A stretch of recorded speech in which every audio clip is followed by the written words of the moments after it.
Así inicia Es Noticia, noticia en profundidad. Qué placer acompañarles. Soy Tatiana Pérez y les saludo desde nuestra sede central en Caracas, en Venezuela. A partir de este momento, en la próxima hora, tenemos 3 temas que son noticia. Aquí están en titulares. El primero de ellos es noticia Estados Unidos. Compra de armas de manera masiva para protegerse de un virus, invisible además. Ciudadanos con armas largas exigen levantamiento de cuarentena. ¿Cómo entender esas acciones de una sociedad norteamericana visto por estos días? Profundizamos en ello. Segundo tema que es noticia, aquí en titulares, Colombia. Comité de Solidaridad con Presos Políticos pide medidas cautelares ante la CIDH para 10 cárceles del país. Denuncian que la medida de deshacinamiento del gobierno es un paño de agua tibia ante una población interna que sobrepasa el 100% en la mayoría de esas 10 cárceles. Tenemos esta radiografía y profundizamos en ella. Tercer tema que es noticia en titulares, El Mundo. El histórico desplome de precios del petróleo genera incertidumbre, pero también muchas preguntas. ¿Quién gana? ¿Quién pierde? ¿Una industria? ¿Un Estado? ¿Todos? ¿Quién soportará con mayor capacidad de contención este nuevo dilema del modelo sistémico mundial? ¿Qué pasará con las sociedades de estados que dependen de él? Vamos a profundizar en ello, lo analizamos en Noticia, que así comienza. Bienvenidos, bienvenidas.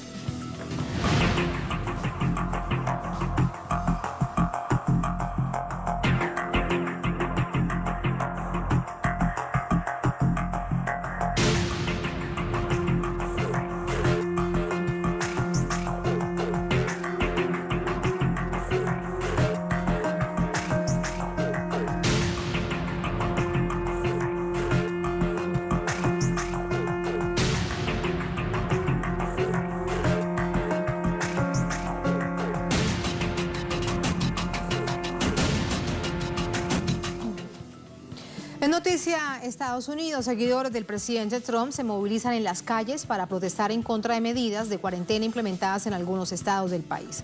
Una realidad que plantea un debate de fondo en cuanto a la gestión de la pandemia dentro de esta nación. Miles de manifestantes favorables al gobierno liderado por Donald Trump han expresado su deseo de volver a sus actividades laborales cotidianas.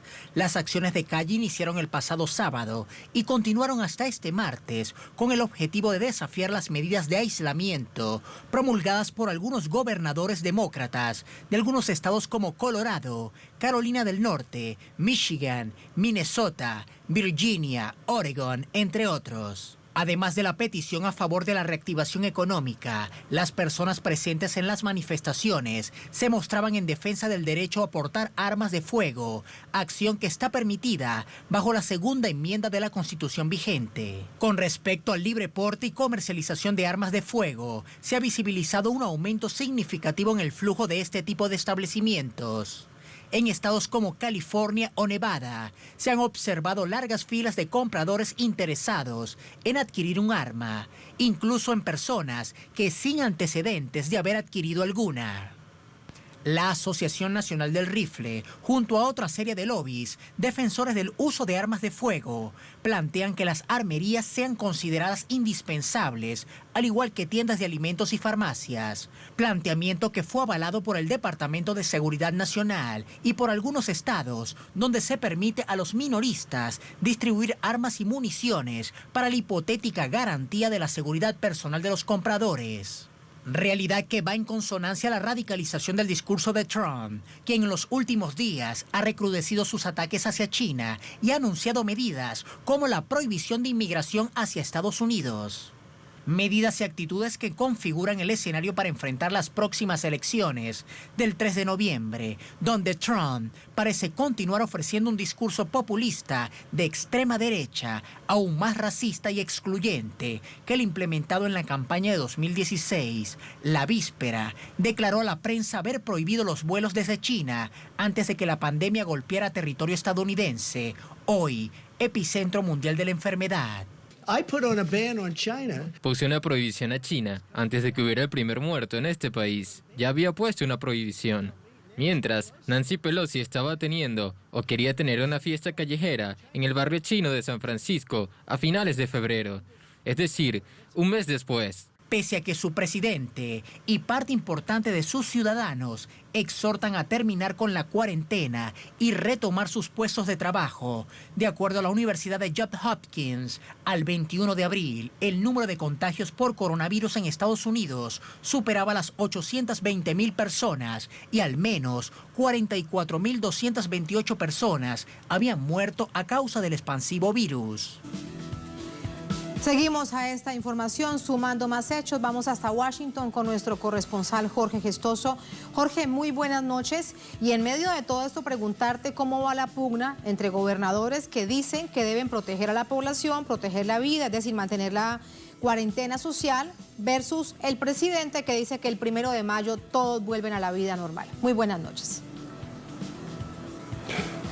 Buenas noches, Tatiana. En realidad cada vez queda más en claro de que acá también está usando el presidente Trump la pandemia del coronavirus como un arma política. ¿Por qué? Porque definitivamente está incitando a los estados que tienen gobernadores de su propio partido republicano a abrir precisamente la economía, y ya 3, que estamos hablando de Mississippi, estamos hablando de Georgia y estamos hablando de Carolina del Sur, los 3 con gobernadores republicanos, anunciaron que estarán abriendo buena parte de la economía. Tanto es así que en el caso de Georgia ya el domingo empieza, y también antes el viernes empiezan a abrir como los gimnasios, los salones de belleza, los salones de masajes, y ya el lunes está hablando de que se pudieran abrir, por ejemplo, los cines y los restaurantes. Es decir, que coincide con el discurso del presidente. Los gobernadores demócratas, mucho más preocupados por el tema de la salud y la posibilidad de un rebrote que podría tener consecuencias peores, están siendo muchísimo más cautelosos y no entran en ese juego que el presidente desde un principio quiso proponer, que a partir del 1 de mayo se pudiera reabrir la economía, y en 3 etapas decía. Pero fíjate una cosa, que para la primera etapa había que demostrar que durante 14 días seguidos la disminución de casos del coronavirus era comprobable, y recién allí podía entrar en esa primera fase de abrir algunas cosas. Bueno, estos gobernadores de estos 3 estados republicanos en ningún caso cumplen con ese requisito. Tanto es así que en el caso, por ejemplo, de Georgia, los casos han aumentado significativamente, y también la puja de poder, porque Georgia tiene un gobernador republicano, pero la alcaldesa de la ciudad de Atlanta, que es la capital, es demócrata y está absolutamente en contra de reabrir la economía, porque la ve venir que esto va a ser la receta para un desastre. Eso respecto a ese tema. Pero tú también hablabas, Tatiana, el tema de las armas, del control de armas y de el aumento de la venta de armas, ¿correcto?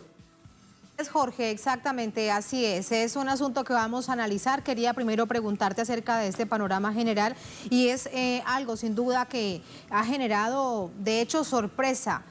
Habría que preguntártelo si dentro de Estados Unidos, tanto como por fuera, al ver civiles armados recorriendo en camionetas varias ciudades y con armas largas, con armas de guerra.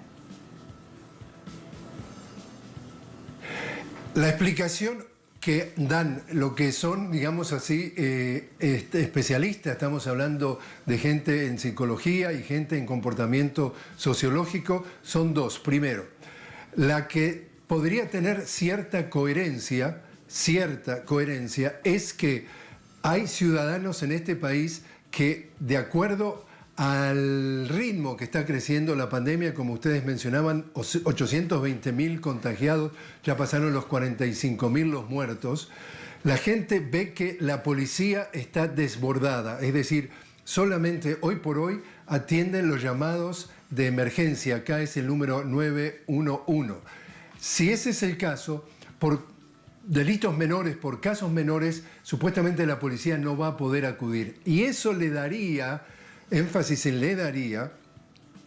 la motivación de por qué salen a comprar armas para defenderse en caso que no los pueda defender la policía. Esa es la primera parte de la explicación. Y la segunda es un poco más rebuscada, porque tiene que ver con la historia, que es la posibilidad de que el Estado o como le dicen aquí, el gobierno, se entrometa en los derechos que le garantiza la Constitución. Entonces, cuando sienten que los gobiernos locales, los gobernadores le dan órdenes de que se queden en casa, de que no pueden hacer esto, que no pueden hacer lo otro, empiezan a temer, y acá viene lo rebuscado de la explicación, empiezan a temer que podrían también legislar de que podrían limitarle el uso o la compra de armas. Entonces, más vale salir a comprar armas hoy y no poder caer en la cuestión de que mañana me pueden limitar mis, entre comillas, derechos de comprar armas. Tanto es así que se ha registrado en lo que le llaman el control de antecedentes. Para comprar un arma, en algunos casos, ojalá fuera siempre así, uno tiene que ir a la armería y le revisan sus antecedentes policiales. 3.700.000 pedidos de revisión de antecedentes policiales en estos meses de marzo y abril, un récord histórico contra 3.300.000 en el pasado, cuando Obama sugirió que eventualmente podía legislar el tema de las armas. Y concluyo, Tatiana, con un análisis, por lo menos, de una organización universitaria, y es Estados Unidos, que es la conclusión del estudio. Estados Unidos no tiene un problema de armas, tiene un problema de violencia.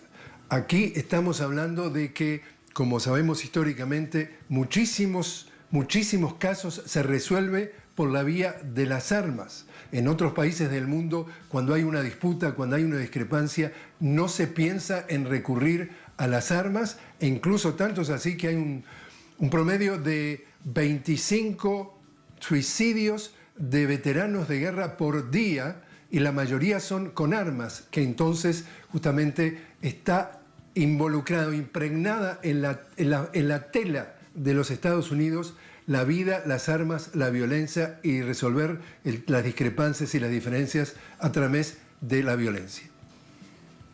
Me quedo y nos quedamos todos, de hecho aquí en estudio, muy sorprendidos, entre otras cosas, con las cifras que nos entregas, porque vemos que, por ejemplo, la situación de los suicidios de los excombatientes, de quienes participaron en las guerras en Estados Unidos, ahora mira este hecho tremendo. Gracias, Jorge, un asunto que vamos a analizar de manera profunda. Muy buenas noches.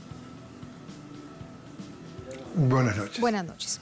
Para el análisis nos acompaña Jorge Creines, periodista, analista de política internacional, director del portal Pulso de los Pueblos, nos acompaña desde Buenos Aires. Jorge, qué placer, muy buenas noches. Hola, buenas noches, Tatiana y audiencia. Muchas gracias. Jorge, lo primero, después de escuchar a Jorge, nuestro corresponsal, es necesariamente preguntarte sobre la historia. ¿Es parte del gen, parte de la sociedad, de parte de entender que así funciona ese país, que en cada casa tiene que haber armas? Mira, Tatiana, este relato de Jorge Gestoso confirma que se está viviendo una situación caótica, una situación digna de películas de terror. Recuerdo aquel dicho que dice que no hay nada más fantástico que la realidad, y verdaderamente la política desarrollada por Donald Trump desde el gobierno de los Estados Unidos, que tiene que ver con esa historia de violencia, con esa historia del Far West, de resolver todo a los tiros, como lo hace en su política exterior, también pasa a ser un asunto ya de la política interna. Y hay quienes analizan que el caos es lo que está buscando en realidad un sector de los Estados Unidos, que ve que su economía entra en crisis y que incluso entra en crisis su capacidad de dominio en la situación internacional. De manera que este hecho de que ya liberadas históricamente la compra de armamentos por cualquier persona, sin pedir demasiados antecedentes ni registrar ningún tipo de controles, es algo que se pone a la orden del día cuando se prevén situaciones críticas. Se habla también de que estamos en campaña electoral en Estados Unidos y, bueno, efectivamente, allí hay campaña electoral, pero ya algunos dicen todavía se vota en Estados Unidos, previendo un estado de gobierno autoritario una situación históricamente de terminar con esa supuesta falsa o formal democracia que hay en los Estados Unidos. Y un dato importante en este sentido es que han empezado a circular algunas encuestas relativamente creíbles, como todas ellas, que ya colocan a John Biden por encima de las posibilidades de Trump para el gobierno de Estados Unidos en la elección del mes de noviembre, si es que se llega a realizar. Entonces, bueno, esta compra de armas hace prever momentos de violencia tremendos, porque ya vemos cada tanto alguno que se pone a disparar un rifle en una universidad o en algún lugar público con decenas de porque muertos. En todo caso, Jorge, de manera que si esto prolifera puede ser verdaderamente terrible. Terrible. Tatiana. En todo caso, Jorge, a propósito de todo esto que hay que darle una lectura en términos de campaña presidencial, el presidente Trump hace muy poco ha dicho que el 3 de noviembre habrá elecciones presidenciales. Él se mantiene en la fecha, habrá que ver. Aquí hay algo además que llama profundamente la atención. ¿Qué tienen que ver las armas con un enemigo invisible, con un virus que realmente nadie lo puede ver? Ahí hay una situación probablemente sociológica de análisis que necesita una profundización para que en el mundo logre entenderse. ¿Qué tiene que ver, como lo veíamos ahorita, hacer largas filas para comprar armas cuando hay un enemigo invisible que evidentemente está viendo las costuras del modelo social, de los problemas de la sanidad de esta nación, pero que no se combate con esas armas? Sí, evidentemente hay previsiones en esa gente, que no está bien. Es un tema más que para analistas internacionales, es un tema para psicólogos sociales, sociólogos, pero podemos comentar que es posible que se prevean medidas de aislamiento como se están adoptando en otros países y que algunos pretendan salir a la calle y entonces resistir, verse confinados a su domicilio en cuarentena, otros que pueden querer alejar rápidamente a alguien que pueda llegar a contagiarlos y por lo tanto alejarse de la gente por la vía de tenerlos lejos de manera armada. Es decir, ¿qué puede pasar por las mentes de esas personas históricamente maceradas por las películas de Hollywood de violencia tan tremenda, por desde niños los dibujos animados que se ven en televisión o lo que difunden permanentemente los medios de comunicación que incitan a situaciones violentas? De manera que además de una crisis económica, una pérdida de poder hegemónico a escala global y de ser el principal foco de contagios a nivel mundial, como son hoy los Estados Unidos, bueno, ahora sobreviene esta verdadera película de terror, que es que la gente hace filas, no para conseguir, como en otros países, alcohol con gel o para conseguir barbijos o tapabocas, sino en este caso para comprar armas contra un enemigo que, si bien es invisible, el virus COVID-19, son visibles, por ejemplo, las personas que históricamente son discriminadas, las personas negras, las personas latinas, las personas que históricamente sufren discriminación en los Estados Unidos. Así que estas filas queriendo comprar armamentos verdaderamente hacen prever un futuro muy terrible para la sociedad norteamericana, Tatiana. Así es, Jorge, y algo más, las concentraciones, no es en todos los estados, en los 50 estados de Estados Unidos, pero sí en muchos de ellos, en ciudades donde han llegado justo a las afueras de las alcaldías, a las afueras de un centro de una autoridad local. Muy fuertemente armados, veíamos de hecho hace solamente minutos, le pido de nuevo a la producción que las ubiquemos, hay ciudadanos con armas largas, con armas de guerra. ¿Qué mensaje entonces le están enviando? Porque ellos lo que dicen, lo que queremos es acompañar al presidente Trump, no son muchos, pero allí están fuertemente armados. Y lo que queremos es, ahí están, por ejemplo, acompañar al presidente Trump para que se levante esta cuarentena social. Sí, son bandas armadas, fascistas, ya podríamos decir, de naturaleza fascista, que empiezan a actuar, que empiezan a exigir lo que ellos llaman libertad, que es salir a la calle, hacer aglomeraciones. De hecho, las tratan de hacer, las hacen. Bueno, ahí están las cifras impresionantes de muertos y de contagiados por el coronavirus que se están produciendo en los Estados Unidos, el país más poderoso del mundo, que podría tener un excelente sistema de salud. Bueno, gasta 760.000 millones de dólares según el presupuesto militar del año pasado, y la salud es privada. El que necesita atención médica tiene que pagar. Va a haber seguramente una pauperización de la crisis sanitaria, que va a empezar a afectar de una manera a las clases, de una manera muy grave a las clases menos pudientes. Y bueno, este es el tipo de capitalismo que tenemos hoy, este es el centro del capitalismo mundial. Algunas situaciones de estas empiezan a ocurrir también en países como el Reino Unido, de manera que, bueno, es necesario concientizar, y en eso Telesur está jugando un papel muy importante a los pueblos del mundo, particularmente a nuestros pueblos latinoamericanos y caribeños, de que deben conocer o adoptar las decisiones que sugiere la Organización Mundial de la Salud, proteger la salud de las poblaciones y no seguir el ejemplo de Donald Trump y tampoco de Jair Bolsonaro, que sigue la línea de Donald Trump y que también está organizando bandas armadas, como se vio en un reciente video donde participa uno de sus hijos, impulsando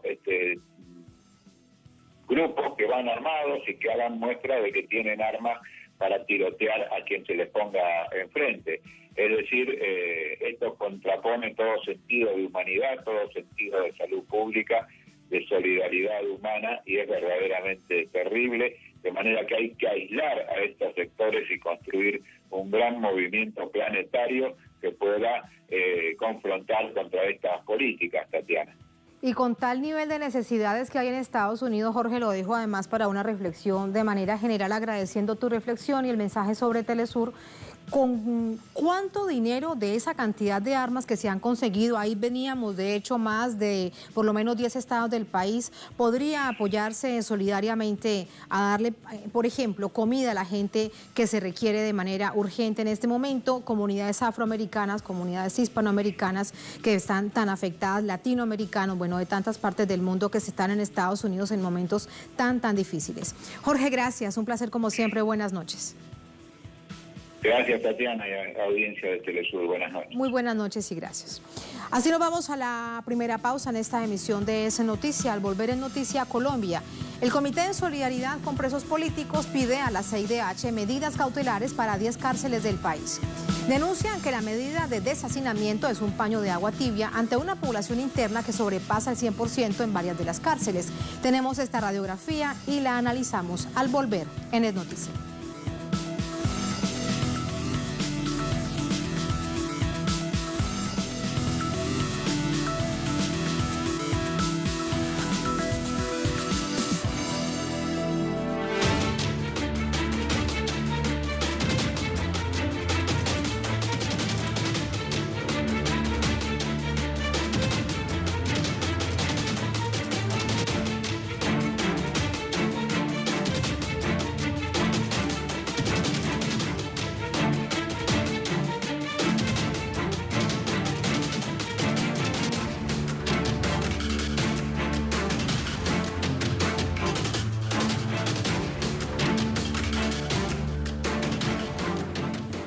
En Noticia Colombia, políticos académicos denuncian la gravedad de la situación dentro de los centros penitenciarios y carcelarios del país, agravada por lo que ya se preveía 30 casos confirmados de la COVID-19.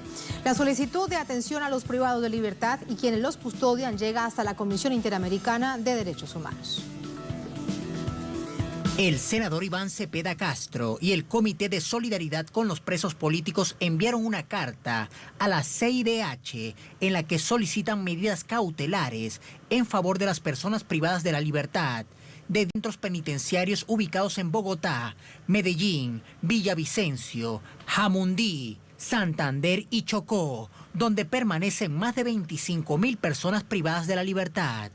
En total son 14 peticiones que incluyen exigir al Estado colombiano garantizar la vida de los reclusos ante el riesgo de contagio de la COVID-19 a través del suministro de elementos de primera necesidad, higiene y alimentación, atender los casos ya confirmados y resolver el problema de hacinamiento. El documento advierte que el decreto de excarcelación temporal expedido el pasado 14 de abril por el gobierno beneficiaría apenas a 4.000 personas de las 39.000 que permanecen privadas de la libertad. El documento señala que la población vulnerable y de alto riesgo asciende a 16.265 personas, entre adultos mayores, madres gestantes, población con patología mental, con VIH-Sida, cáncer, diabetes e hipertensión arterial. La medida del gobierno para atender la situación también ha sido tildada de insuficiente por congresistas de oposición y académicos. En una carta, 49 docentes e investigadores en derecho penal consideran que no se soluciona la urgencia con descongestionar las cárceles. Según cifras oficiales, ya son 30 los casos confirmados al interior de los centros de reclusión, siendo una de las más afectadas la cárcel de Villavicencio en El Meta, la Picota en Bogotá y la de Florencia en Caquetá. El temor se agudiza debido a la situación de hacinamiento. En paralelo, el Comité de Solidaridad con los Presos Políticos aseguró haber recibido denuncias de internos de la cárcel Modelo de Bogotá sobre la venta ilegal de los formularios de excarcelación por parte de la Guardia del Instituto Nacional Penitenciario y Carcelario, condicionando a las personas en el trámite. Fue precisamente en ese centro de reclusión donde se originó uno de los motines registrados el pasado 22 de marzo, con un saldo de 23 fallecidos y más de 80 heridos, la mayoría internos, que exigían medidas de protección ante la pandemia. El coronavirus llegó para agravar las precariedades del sistema penitenciario colombiano, con un hacinamiento que va del 53 al 100%, dependiendo de la cárcel, y un sistema de salud colapsado. Vamos hasta Bogotá con nuestro corresponsal Hernán Tovar. Hernán, buenas noches. ¿Alguna respuesta del gobierno a esta situación? Está el decreto que tardó como 2 semanas aproximadamente en que fuese firmado, que fuese hecho público, pero es un deshacinamiento que no logra atender una situación tan complicada. Así es, Tatiana, muy buenas noches para usted y para toda la teleaudiencia que nos ve a través de las pantallas de Telesur. Hasta el momento, la única medida por la que ha optado el gobierno es el decreto de excarcelación, que como bien lo vimos ya en el informe, no ha alcanzado las medidas necesarias, no solo para el deshacinamiento de las cárceles, sino para proporcionar los elementos y los controles sanitarios al interior de las mismas. Hemos visto ya en reiteradas oportunidades las protestas de los internos al interior de las cárceles del país. Y es que también hay que tener en cuenta, Tatiana, que hace pocos días, el IMPEC trasladó en un hecho, digamos que irregular, algunos presos de la cárcel de Villavicencio, donde ya se tenía conocimiento de que algunos tenían o estaban contagiados, y los trasladó a otras cárceles del país.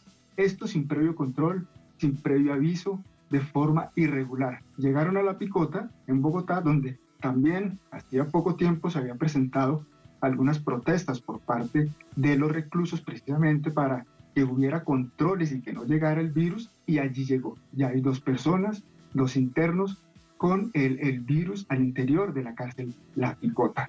También hay 2 internos contagiados en la cárcel de Florencia. Así que toda una manera irregular de cómo se está llevando la situación al interior de las cárceles en el país. Ya ustedes lo reseñaban, un hacinamiento de más del 50% en las cárceles del país.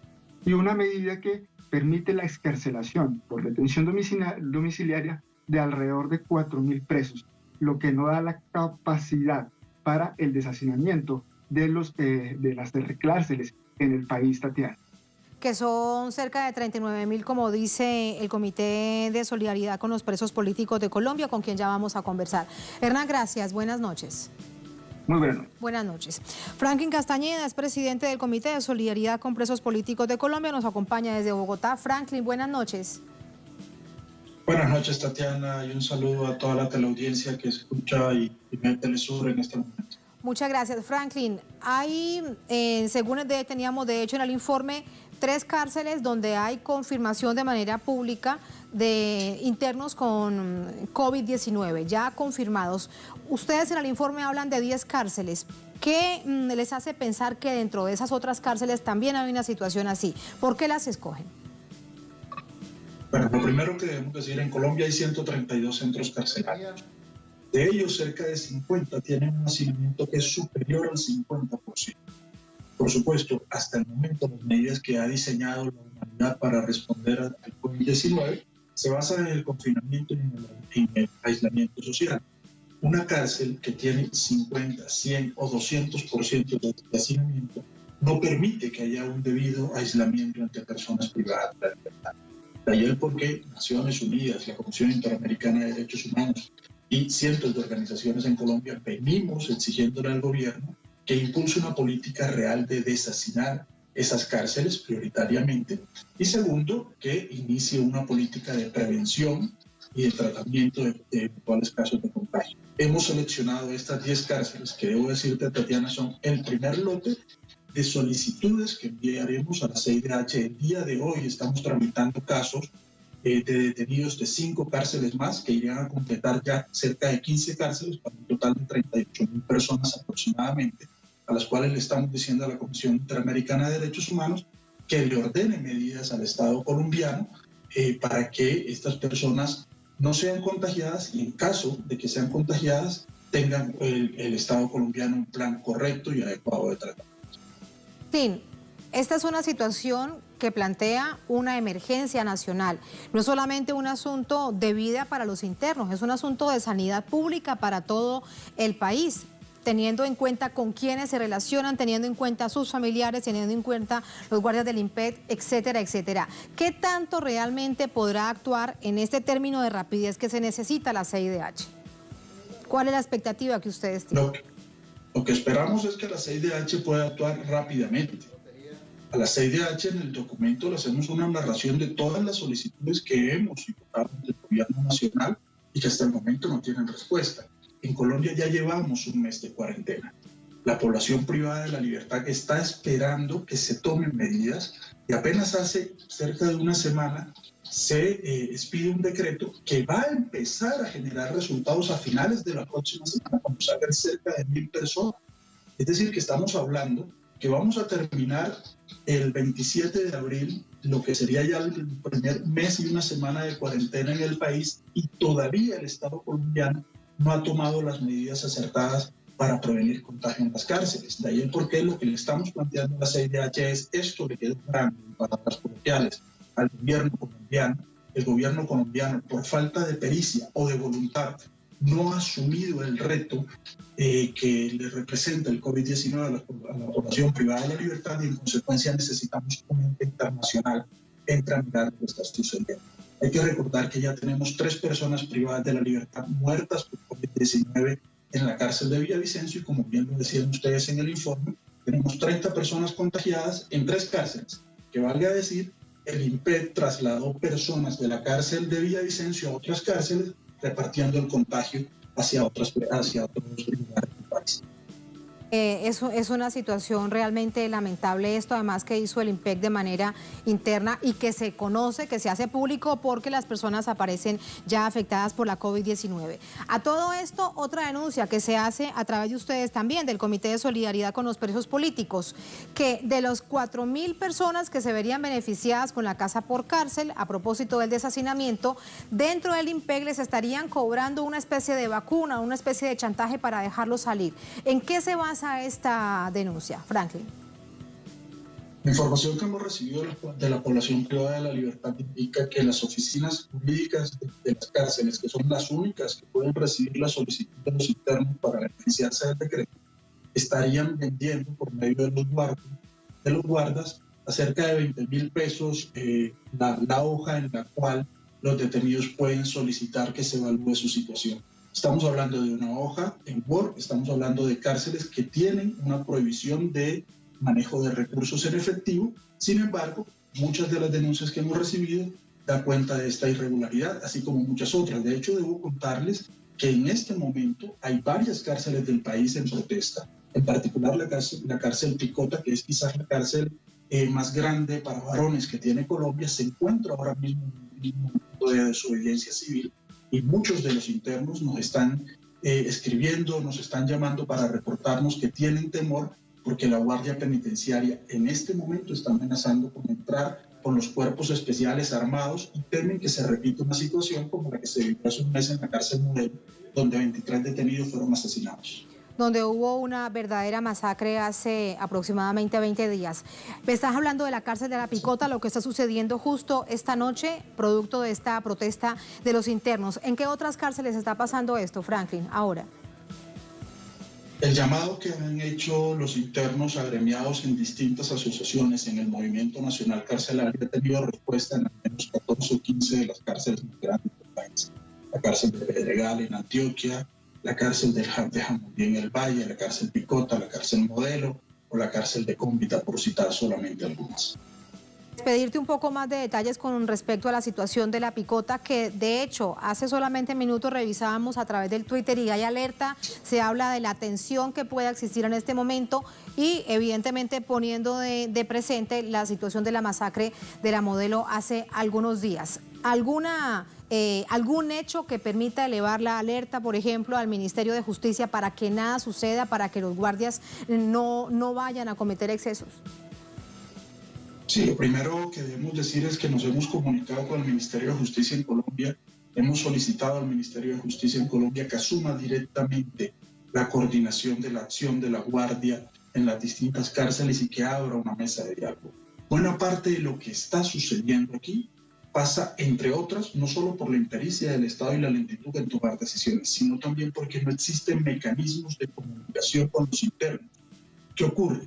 Hablamos de personas que están privadas de la libertad, que saben que ya hay contagios en cárceles, que saben que ya hay personas muertas por estos contagios y que no tienen información sobre qué medidas va a tomar el Estado en la cárcel en la que están recluidos.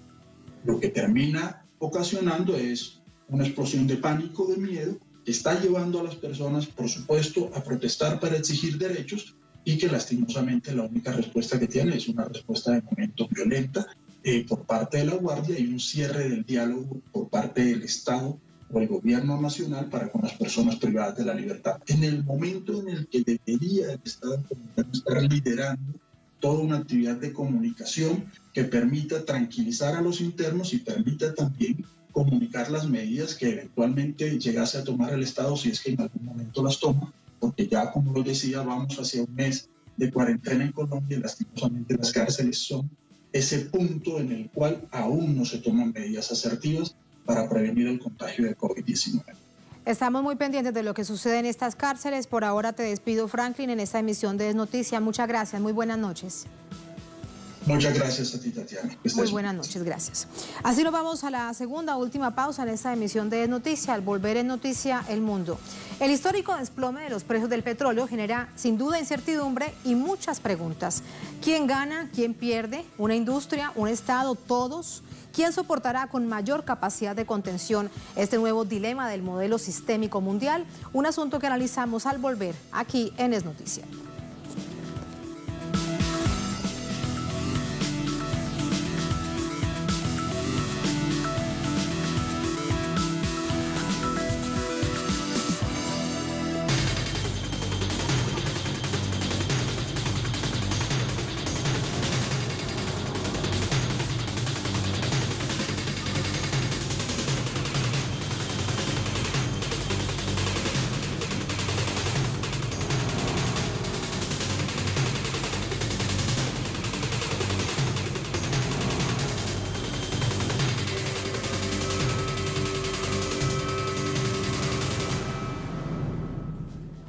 En noticia del mundo, la economía global enfrenta una de sus mayores crisis en la historia a causa del coronavirus, que ahora lleva a la pandemización del petróleo en un desplome inédito de sus precios. Nos preguntábamos esto en titulares antes de la pausa: ¿quién gana, quién pierde? Todos perdemos. ¿Quién soportará con mayor capacidad social esta situación? Vamos a revisarlo a continuación. El desplome en los precios del petróleo como consecuencia de la baja del consumo a nivel mundial por los efectos de la pandemia ha dado como resultado una de las mayores crisis económicas de la historia, ya que la cotización del barril descendió en indicadores negativos o por debajo de cero, y considerando que en los meses previos a la expansión del coronavirus hubo una saturación del mercado. Los más afectados son los países que en su Producto Interno Bruto dependen en mayor medida de los ingresos petroleros, sumado a que los costos de producción de los pequeños y medianos productores son tan elevados que su venta neta no reporta beneficios financieros. A esto se suma que el mayor consumidor de crudo, Estados Unidos, tiene excedentes en sus inventarios. En las economías desarrolladas, los más afectados son los trabajadores de las industrias petroleras y derivados no hegemónicas, ya que muchos ciudadanos dependen de su labor en esas empresas que debido a la coyuntura han quebrado o están por cerrar. Este es un escenario de desequilibrio en el mercado, donde hay una oferta superabundante y una baja en la demanda. Esta debacle no solo se asocia a las causas que ha generado la pandemia del coronavirus, también a los modelos económicos, en opinión de mandatarios de países productores de petróleo que exponen su tesis. Es una crisis del modelo neoliberal mundial. Nosotros ya lo sabíamos, de que ese modelo no funciona, y por eso dijimos que íbamos a iniciar una estrategia distinta.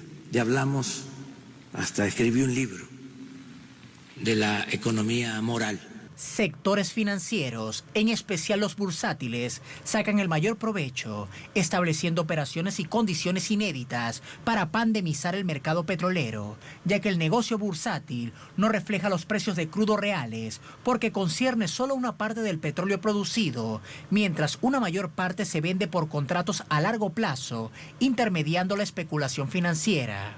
Ante este panorama, el gobierno de Rusia fijó su posición al indicar que el desplome de los precios no debe considerarse de forma apocalíptica. El portavoz del Kremlin, Dmitry Peskov, puntualizó que fue un momento absolutamente especulativo, comercial, puramente comercial, asociado al cierre de los contratos para mayo, agregando que no es una razón para evaluar de forma negativa el panorama actual.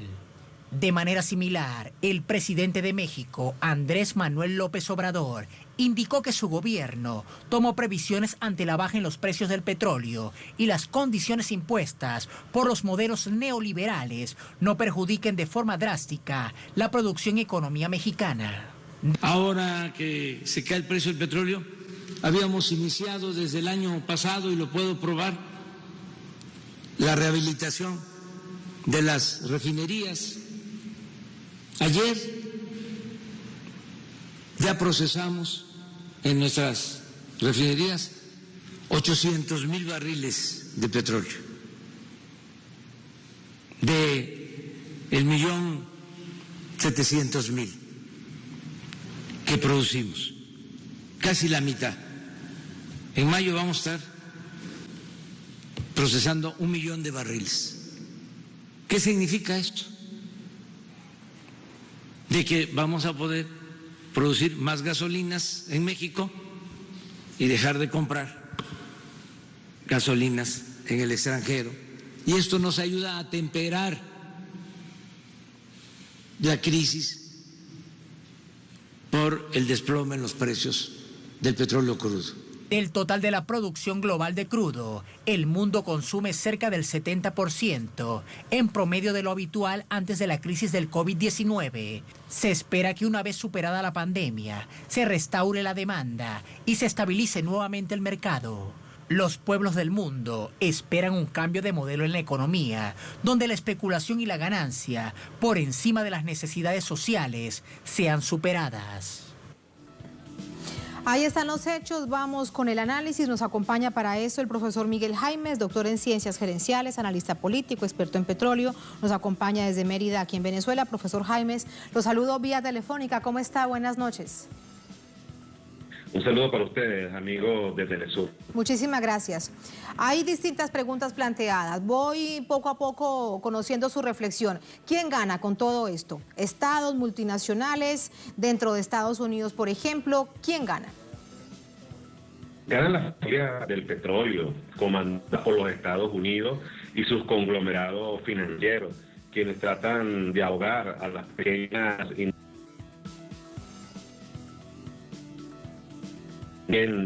para la Shell, para la ESO,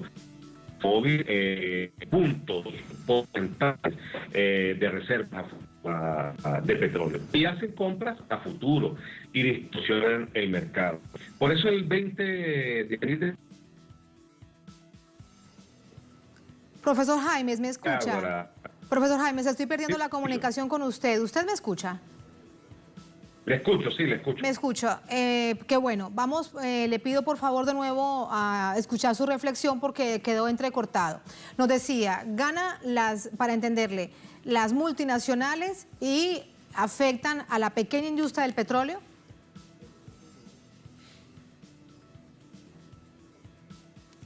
Profesor Jaimes. Escucho. No, lamentablemente lo hemos perdido y por tiempo, lamentablemente, tenemos que finalizar esta emisión de Noticia. Un tema que queda para el análisis, lo veremos a lo largo de toda esta semana con repercusiones a propósito de todo este desplome de manera histórica, como se ha catalogado por los expertos. De hecho, revisando fechas hacia atrás, no existía una referencia directamente relacionada a la situación que registrara menos 0,300% en la caída, por ejemplo, del West Texas. Son hechos para seguir analizando. Por ahora finalizamos esta emisión de Noticia. Todos gracias, sigan con nosotros.